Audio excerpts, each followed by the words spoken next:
আইপিএলের নিলামে এবার বাংলাদেশের 7 ক্রিকেটার মুস্তাফিজুর রহমান, তাসকিন আহমেদ, তানজিম হাসান সাকিব, নাহিদ রানা, শরীফুল ইসলাম, রিশাদ হোসেন।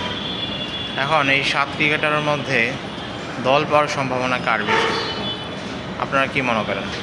7 ক্রিকেটারের মধ্যে অবশ্যই সবচেয়ে বেশি দল পাওয়ার সম্ভাবনা হচ্ছে মুস্তাফিজুর রহমান।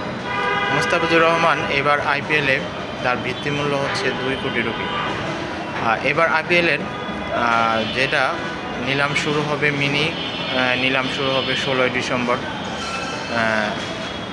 আগামী মঙ্গলবার।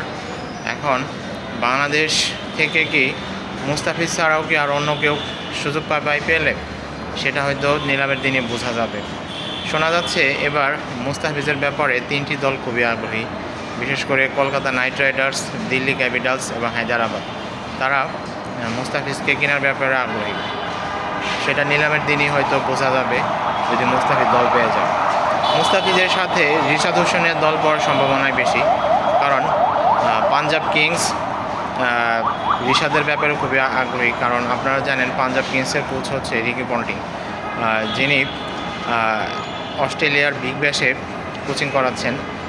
এই বিগ ব্যাশেই রিকি পন্টিংয়ের দলে রিশাদ হোসেন খেলতেছে এবং পাঞ্জাব কিংসের হয়ে তার খেলার সম্ভাবনা রয়েছে এবং শোনা যাচ্ছে যে রিশাদ হোসেনকে পাঞ্জাব কিংস কিনতে পারে এবং আইপিএলে খেলাতেও পারে।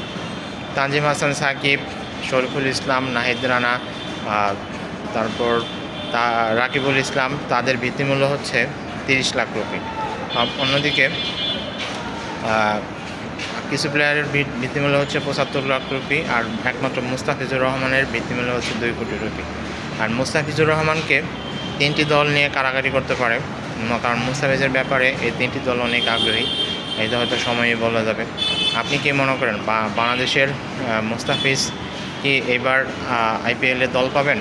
মুস্তাফিজ ছাড়াও কি অন্য ক্রিকেটারও কি দল পাবেন? সেটা আপনারা আমাদের কমেন্ট বক্সে লিখে জানিয়ে দিতে পারেন। শুভকামনা রইল, যদি দল পান আপনার জন্য শুভকামনা রইল, সবার জন্য শুভকামনা। আশা করি আরও কয়েকজন প্লেয়ার এই আইপিএলে এবার সুযোগ পান। যদিও এবার যারা নিবন্ধন করেছিল সেখান থেকে 350 জন ক্রিকেটারকে বাছাই করেছে। যদিও এই 350 জন ক্রিকেটারের মধ্যে আইপিএল দলের মালিকরা মাত্র 77 জন ক্রিকেটারকে কিনতে পারবে। কার দল ভাগ্যে জুটবে, কার জুটবে না, এটা আসলে বলাই খুব মুশকিল। কারণ এর মধ্যে দেশীয় ক্রিকেটার থাকবে অনেকে, আবার বিদেশি ক্রিকেটারদেরও থাকবে, যেখানে কুইন্টন ডিককের নাম রয়েছে।